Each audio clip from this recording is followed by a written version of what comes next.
Après avoir détruit Radiance, moi, Mera, gameuse au talent exceptionnel, j'ai décidé de commencer Ah, on est parti, je sais pas. Ça compte pas, monsieur, mais... Hollow Knight Silksong.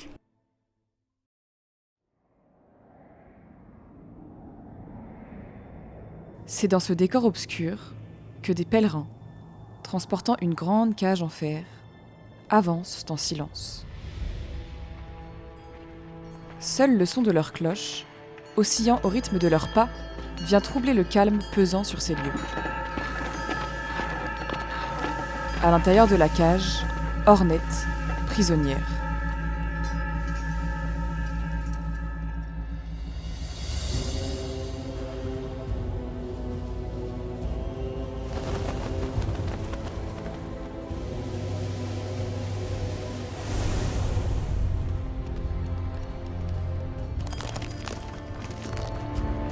En arrivant sur un pont, un mystérieux papillon blanc vient se poser délicatement sur la cage.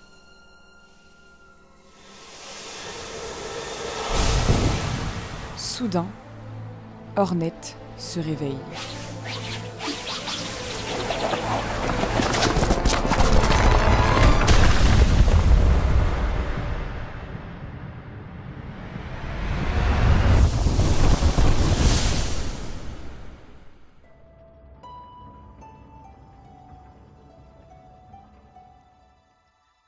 Après cette longue chute, je me réveille, et ayant perdu quelques points de vie en tombant d'aussi haut, j'apprends à canaliser ma soie. Les masques que vous voyez ici représentent ma vie, et se régénèrent grâce à la soie que j'accumule en tapant sur les différents insectes présents dans Farloom.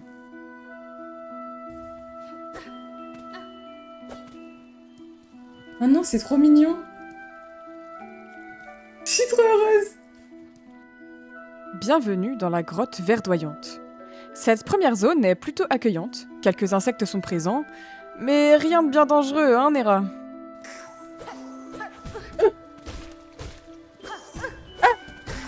Enfin bref, malheureusement, Hornet n'était pas préparée à mon niveau de jeu et semble tout à coup être prise de maux de ventre.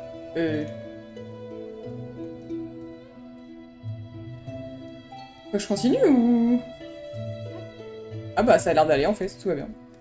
Après un petit moment passé à me balader, des choix discutables et quelques malaises, j'arrive enfin au premier boss du jeu. Ah, il y a un boss là, oui, oui. Ok. Ah! Ok, je crois que je suis pas prête, mais...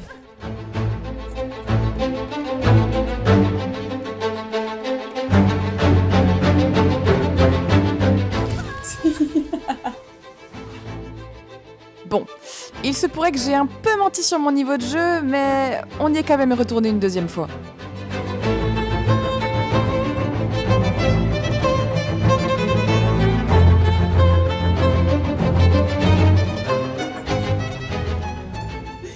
Ouais, j'ai premier combat remporté. Après ce combat difficile, Hornet, à bout de force, finit par s'écrouler sur le sol. Mais heureusement, un insecte se trouvait là, prêt à nous aider. On apprend qu'Hornet a été emmené de force dans ce royaume, capturé par d'étranges insectes. La servante de la chapelle nous explique que ces insectes sont peut-être les esclaves d'une entité supérieure. Hornet est curieuse. Elle veut savoir pourquoi ces insectes l'ont emmenée jusqu'ici. C'est là que commence notre quête vers le sommet.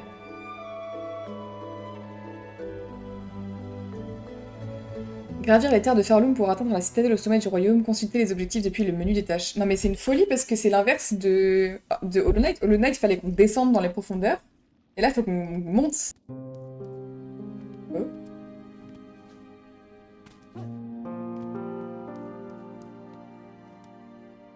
En continuant mon chemin, j'arrive à Gouffre d'Os, une ancienne colonie fondée par des pèlerins de Farloom.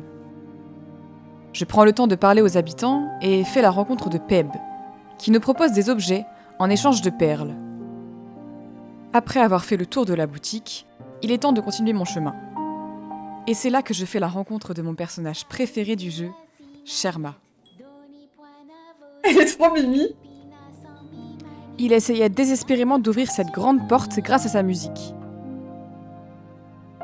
Je me suis donc décidée à l'aider et après 2-3 combats, Ouh.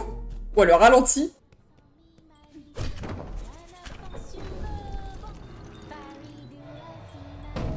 Oh.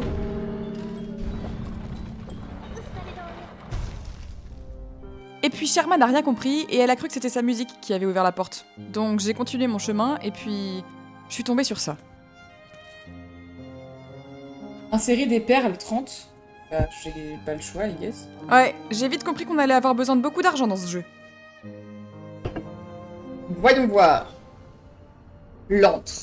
Cette nouvelle zone semble dangereuse, mais je décide quand même de m'y aventurer et je trouve un outil. Les outils peuvent être équipés en s'asseyant sur un banc et nous octroient différents avantages. Celui-ci, le collier d'os, permet de collecter plus de fragments de carapace sur les créatures vaincues. Mais pour le moment, je n'ai aucune idée de l'utilité de ces fragments de carapace. Par la suite, je fais la rencontre des puces, un peuple nomade qui semble heureux de me rencontrer, mais nous aurons l'occasion d'en reparler plus tard. Je décide ensuite de jouer avec mes pieds vu le niveau que je propose, et bien évidemment je finis par mourir en combattant un boss horrible et super compliqué. Enfin bref, mourir nous fait perdre toutes nos perles, et cet argent peut être récupéré si nous retournons à l'endroit de notre mort, où un cocon s'est formé et que nous pouvons casser. Après cette humiliation en public, une douce mélodie parvient à mes oreilles. Et c'est bon.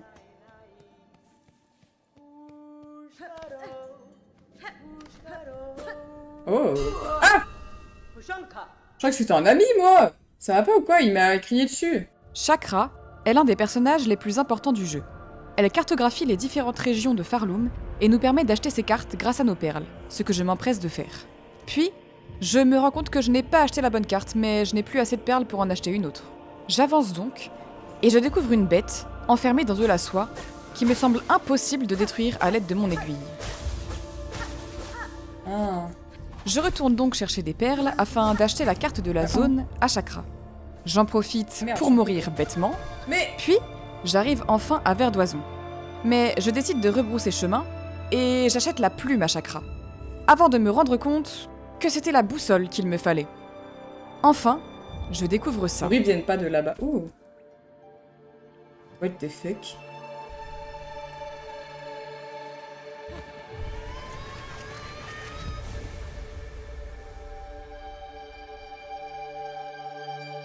Je suis trop heureuse. Ok.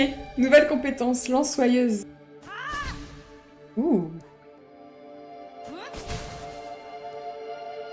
Avant de m'en servir pour aller libérer la bête, je rencontre un drôle de druide qui me demande d'aller lui chercher 3 baies verdissantes afin qu'il me concocte une potion. Je dois donc réaliser son souhait. Les souhaits sont une nouvelle mécanique qui fonctionne comme des quêtes secondaires. Je garde donc ça dans un coin de ma tête. J'achète la boussole à Chakra et je comprends ensuite comment équiper mes outils. Puis, je pars libérer la bête. Ah. Moi je voulais pas. Mais je voulais pas me battre moi, pardon. Pardon, je m'excuse.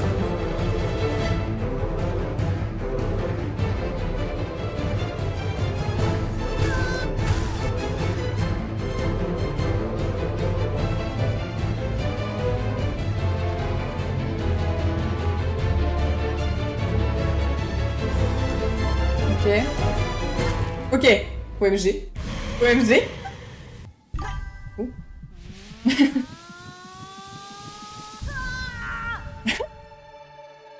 Hornet semble s'être évanouie. Elle se réveille et nous découvrons un décor énigmatique en noir et blanc. Comme si Hornet se trouvait dans un cocon entouré par de la soie. En arrivant au sommet, quelque chose semble s'emparer d'Hornet.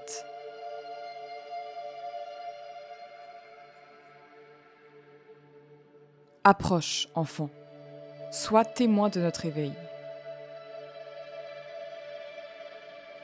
J'obtiens alors un cœur de soie.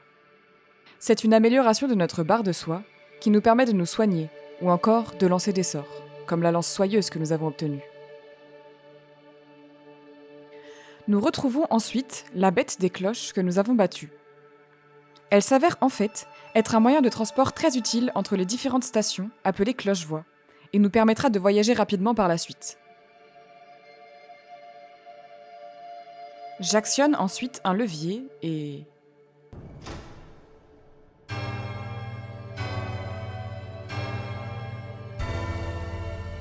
Je n'ai aucune idée de ce que je viens de faire, mais j'ignore le problème et je retourne à Gouffre d'Os. J'y découvre un panneau sur lequel sont affichés différents souhaits que je peux accepter. Je réalise un souhait en donnant des perles, j'accepte d'aller récupérer des châles sur des pèlerins corrompus, et le souhait de Mouchka, qui aurait besoin qu'on retrouve des puces perdues. Je décide d'aller leur rendre visite à leur caravane, où Mouchka m'explique plus en détail que certaines de ces puces se sont égarées et qu'il faut que je les retrouve. Comme à mon habitude, je détruis tout sur mon passage avant de trouver l'une de ces puces coincée dans des racines.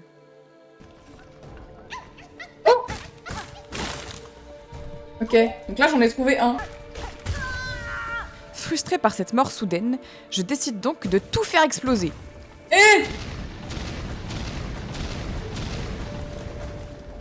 Mais ça va pas ou quoi? Ils sont fous. Je trouve alors un minerai artisanal qui me sera utile pour la suite, mais je n'ai pas vraiment compris pour le moment. Je meurs encore une fois, puis je tombe sur ce grand gaillard. Du coup, ça fait mal, aïe. Qui finit par me tuer également. Je décide donc d'aller chercher ma soie, et puis de m'enfuir comme une lâche. Je sauve ensuite Grindel, un petit insecte qui était enfermé dans une prison. Et puis, je trouve ça. Les outils rouges, comme les jaunes, peuvent être équipés sur un banc. Ils ont la particularité d'être des objets de combat. Ici, des dardillons, que je peux lancer pour des attaques rapides. J'en possède 12 que je peux récupérer, une fois lancés, en m'asseyant sur un banc. Pour les récupérer, je consomme des fragments de carapace que j'obtiens en tuant certains ennemis. Déjà j'ai gratté... Oh attendez, parce que là j'ai pas compris. Mais il fait trop mal. Ouais, bon, allez. J'abandonne une nouvelle fois ce combat et je me dirige vers une nouvelle zone. Très profond, ok. Ici, les couleurs sont vives. Je m'y aventure et je trouve Chakra. Je m'empresse de lui acheter la carte des lieux, puis, en continuant mon chemin, je tombe sur cet étrange mécanisme. Ah, c'est pour débloquer, c'est une station. J'insère donc des perles à l'intérieur et je découvre qu'il s'agit d'une station de cloche-voie.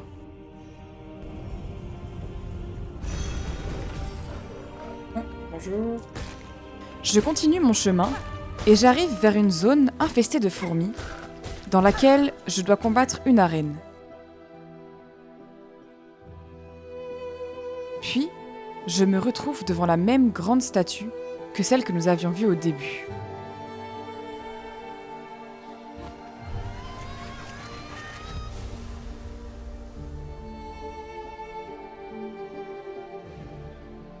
Un nouveau pouvoir.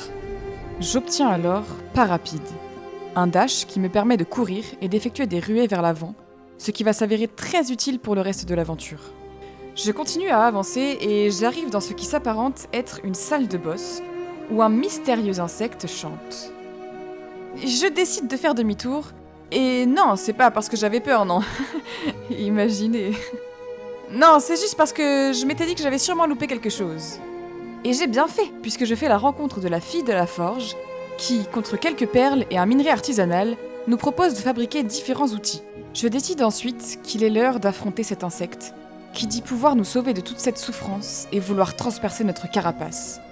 L'insecte le plus important de l'histoire, Lace.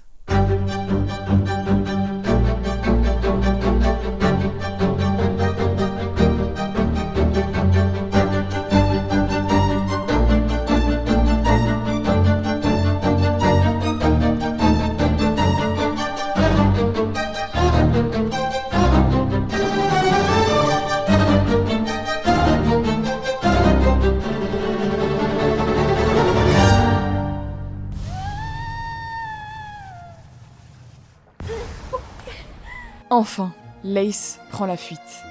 Elle m'aura tué 33 fois avant que je puisse enfin accéder à la suite. Franchement, même moi je sais pas comment c'est possible. Mais bref. Je me dépêche d'aller me soigner en m'asseyant sur un banc, avant d'emprunter le chemin que je viens de débloquer. J'active une nouvelle fois une cloche dont je ne connais pas l'utilité, puis j'arrive dans une toute nouvelle zone, terre lointaine. J'y trouve une cloche de protection, un outil très utile qui permet, lorsque je me soigne, de bloquer les dégâts subis. Mais en contrepartie, je perds la soie et je ne suis pas soignée. Je trouve ensuite une étrange maison abritant une couturière.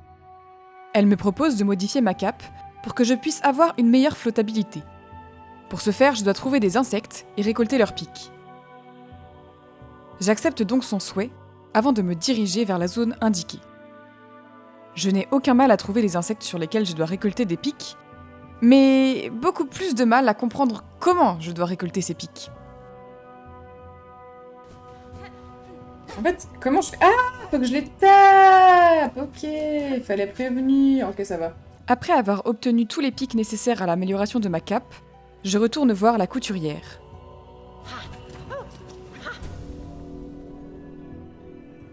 J'obtiens alors la cape flottante.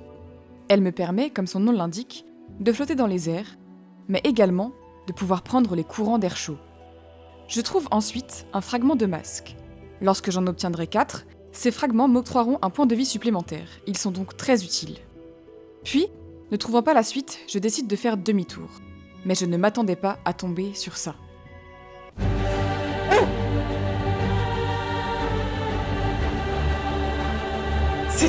C'est-à-dire, en fait, peut-être qu'il fallait pas que je casse les trucs, en fait.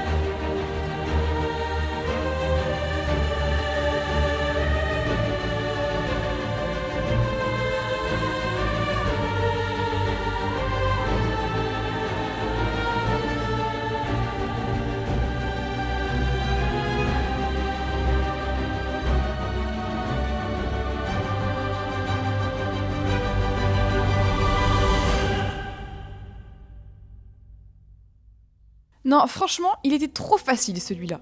Enfin, je vais éviter de trop ouvrir ma bouche parce que je connais la suite et c'est compliqué à regarder, donc... Je trouve enfin un banc. Payant, mais c'est ok, il y avait une station à côté. Enfin, elle était payante aussi. Non mais aussi, si je faisais pas que de mourir, peut-être que je serais pas aussi pauvre. Bref, je retrouve Sherma, qui a réussi à avancer dans son pèlerinage, puis je me décide à aller chercher des perles pour pouvoir enfin payer cette station et retourner à Gouffre d'Os. Je rapporte les châles des pèlerins au mur à souhait et j'obtiens en échange un collier de perles. Collier que je peux casser pour obtenir 120 perles en échange et c'est parfait. Ça va me permettre d'acheter une nouvelle carte à chakra, ainsi que des badges qui m'indiqueront l'emplacement des bancs sur la carte. Je trouve une puce que je m'empresse de sauver. Puis, je me retrouve de nouveau face à cet insecte que j'avais fui quelque temps avant. Je réussis enfin de le tuer, puis j'entre dans une nouvelle zone. Un cauchemar pour mes viewers, le sentier du chasseur. Et quand je vous dis que c'était un cauchemar, je pense que vous ne vous rendez pas compte du niveau de jeu que j'ai proposé à ce moment-là. Parce que le sentier du chasseur, c'est du parcours. Il faut rebondir sur les petites boules rouges en évitant de tomber dans les pics. Et il faut dire que ce n'est vraiment pas mon fort. Dites-vous que j'ai passé 30 minutes sur le tout début, qui est censé être la partie facile du parcours, tout ça pour en plus retomber juste après. Non mais en fait c'était trop pour moi, carrément j'ai abandonné ce jour-là. En reprenant le lendemain, mon niveau était toujours le même, et après quelques essais, je me suis dit que ce serait peut-être mieux d'aller chercher autre part. J'ai cherché un peu partout, mais à part un vieux panneau qui me parlait de maladie, je n'ai rien trouvé d'autre. Je suis donc retournée sur le sentier du chasseur, en espérant en venir à bout. J'ai encore sauvé une puce qui se trouvait là, puis j'ai réussi un saut qui me bloquait depuis le début, avant de mourir quelques secondes plus tard. Mais je n'ai pas abandonné et j'y suis retournée, pour me retrouver cette fois-ci enfermée dans une arène. Mais Chakra la Goat m'est venue en aide. Malheureusement, ce n'était pas suffisant. Je suis donc partie m'acheter des nouvelles épingles, celles-ci me permettront de voir les stations de cloche-voix sur ma carte. J'ai ensuite pris l'ascenseur à gauche de Gouffre d'Os, en espérant y trouver de nouvelles terres. Mais tout ce que j'y ai trouvé, c'est un giga monstre qui faisait que de crier et de me cracher dessus. Mais bon, comme je sais si bien le faire, j'ai pris la fuite. Je me suis retrouvée devant une porte fermée, puis j'ai cassé un mur et j'ai trouvé mon deuxième fragment de masque. Malheureusement, il n'y avait rien d'autre à faire ici, donc j'ai fait demi-tour et puis je suis allée chercher la dernière baie verdissante qu'il me fallait pour le druide. En remontant quelques courants d'air chaud et en faisant tout exploser bien évidemment, j'ai fini par arriver dans une nouvelle zone.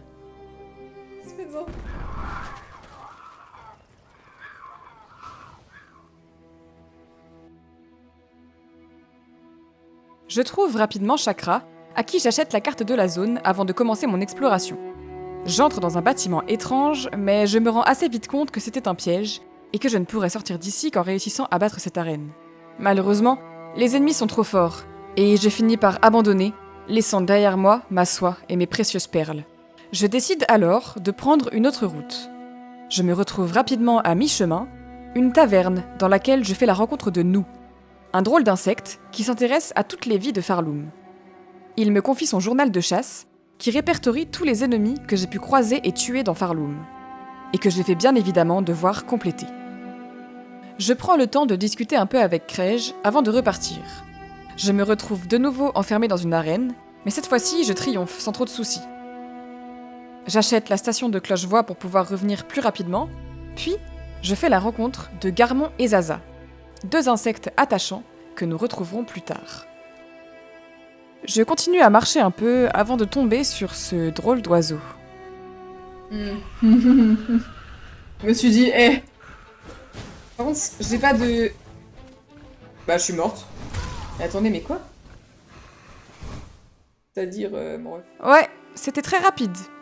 Donc, comment vous dire que j'ai très vite abandonné, et puis je me suis dit que j'allais trouver quelque chose de plus facile.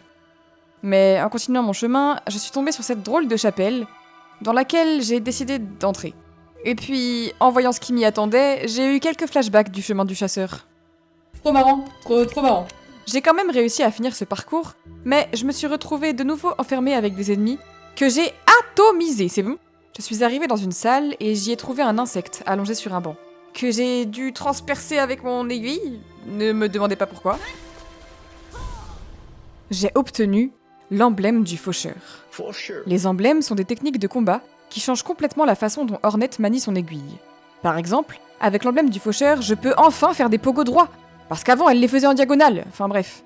Les emblèmes peuvent être changés sur un banc, et chaque emblème permet d'équiper ses outils différemment. En résumé, un emblème est un équipement qui permet de changer de style de combat et d'équiper divers outils. Un peu plus loin, je retrouve Garmon et Zaza que je salue, puis je retourne à Gouffre d'Os, afin de compléter quelques souhaits et d'en accepter des nouveaux. Je décide ensuite qu'il est enfin temps de prendre ma revanche.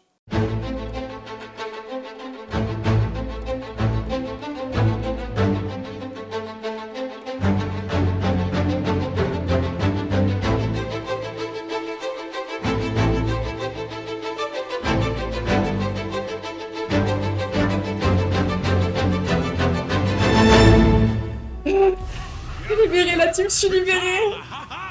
Après 1 heure de combat, je peux enfin avancer. Je me retrouve entourée de cloches dans une ambiance sombre et inquiétante.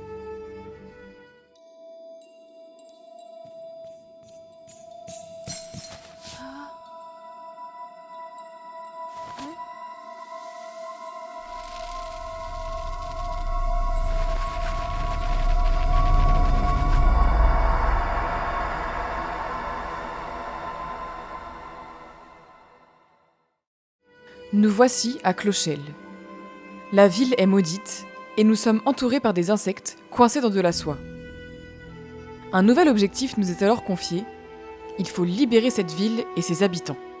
Je débloque alors la station de Clochevoix et ne trouvant rien d'intéressant à Clochelle, je décide de continuer ma route pour arriver à Coquillbois.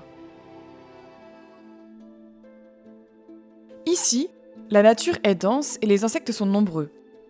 Je trouve rapidement un nouvel outil, la longue pique, qui ne me sera pas du tout utile puisque je vais juste la laisser dans mon sac comme la plupart des outils que je trouverai à Farloum.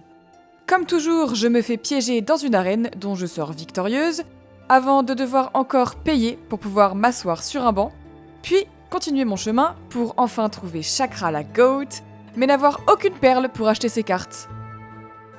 En m'enfonçant encore dans Coquillbois, je tombe sur une étrange maison, avec à l'intérieur une étrange dame qui me parle d'un rituel pour lequel je dois lui apporter des cœurs de polype, et je n'ai aucune idée de ce que c'est.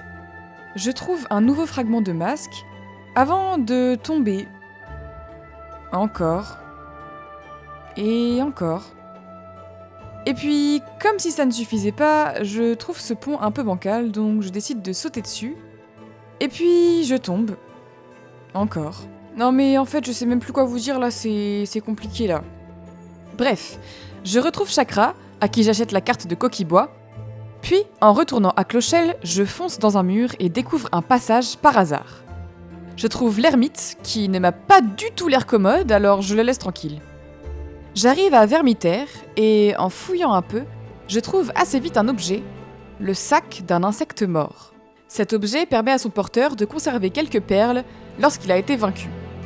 Je me retrouve de nouveau devant Chakra, encore une fois sans aucune perle pour acheter ses cartes, donc je décide de retourner à Coquille-Bois.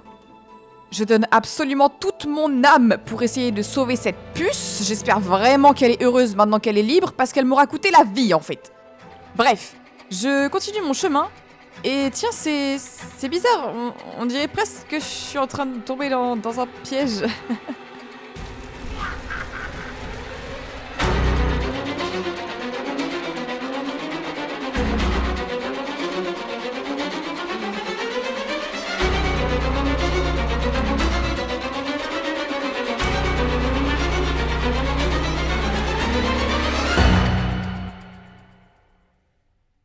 Après ce combat, que je remporte sans trop de difficultés, je trouve une nouvelle fois cette étrange statue, et j'apprends un nouvel art ancestral, prise ferme. J'ai désormais la capacité de m'accrocher aux parois, ce qui va s'avérer très utile pour la suite de mon aventure. C'est par là. En continuant, je me retrouve dans un passage étroit, rempli de cloches, où je trouve la dernière puce perdue qui me permet de compléter le souhait de Mouchka. Plus loin, je me rends compte que le chemin mène à un boss. La veuve. Celle qui a maudit la ville de Clochelle. Purée. Quoi? Mais purée! J'ai pas... Arrête. J'ai pas le... Ah.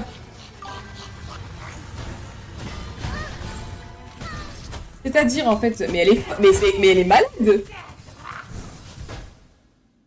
Léger mental breakdance après ce combat, donc je décide d'aller faire autre chose pour me changer les idées. Je me balade donc à la recherche de nouveaux chemins disponibles, et grâce à l'art que je viens d'apprendre, je découvre un passage jusqu'alors inaccessible. J'active une nouvelle cloche, toujours sans savoir à quoi elle corresponde. Je décide de faire demi-tour, et je me rends à Sombreval, où je trouve mon premier fragment de bobine. Ces fragments permettent d'augmenter la quantité de soie qu'Ornette peut stocker. Je trouve une nouvelle cloche que je m'empresse de sonner, puis je décide de retenter ma chance dans une arène que j'avais jusqu'alors abandonnée. Après être sortie victorieuse de ce combat, je me trouve encore une fois devant cette étrange statue, et j'obtiens une nouvelle compétence de soie, Tisse Tempête. Cette compétence me permet d'effectuer une attaque qui inflige des dégâts tout autour de moi. En avançant un peu, je découvre une horrible zone, le chemin du pêcheur. Je décide de m'y aventurer, mais je me rends bien vite compte que tout, absolument tout dans cette zone est là pour me détruire la gueule. Alors, comme vous pouvez vous en douter, j'abandonne très vite ce chemin pour retourner aux marches 0D et démarrer mon ascension jusqu'au sommet. Je croise Chakra, à qui j'achète la carte de la zone, et comme toujours en continuant mon chemin,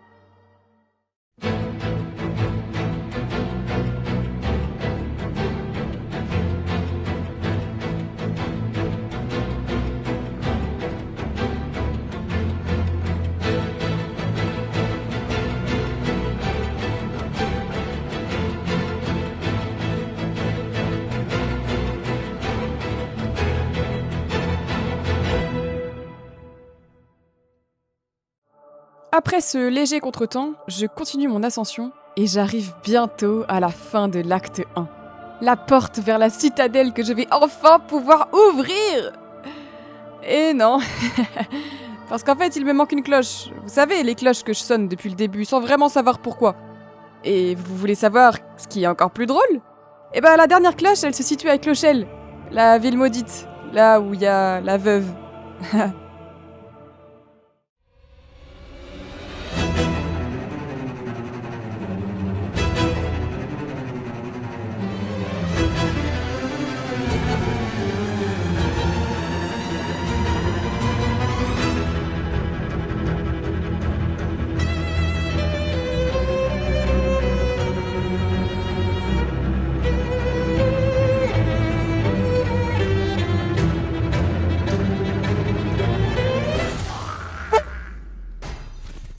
en vrai, la team, c'était grave facile. Hein.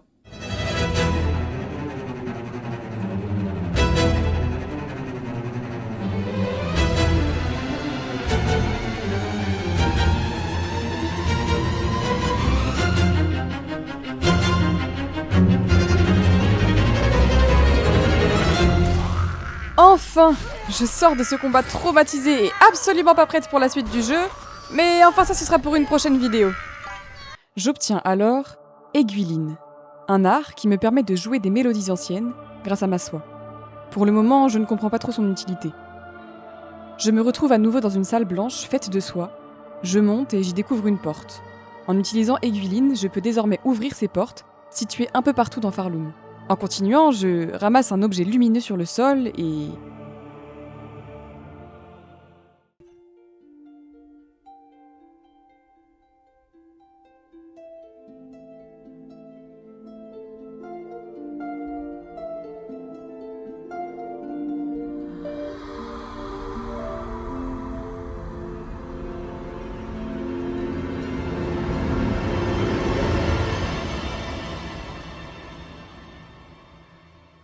Pour sa lumière éternelle, notre mélodie perdurera. Je sonne alors la dernière cloche, avant de découvrir Clochelle et ses habitants. L'un d'entre eux va me rendre particulièrement heureuse, Fliné, le maître aiguiseur, qui va gentiment accepter d'améliorer mon aiguille gratuitement, enfin seulement pour la première fois.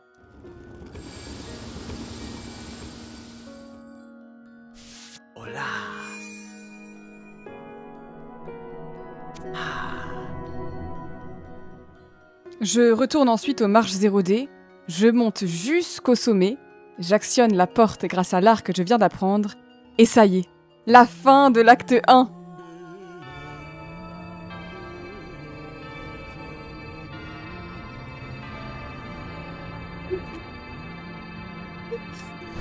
Oula. C'est pas moi. Pardon. Oh non, oh non, non, non.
Et après ce combat contre la dernière juge, la porte s'ouvre, enfin.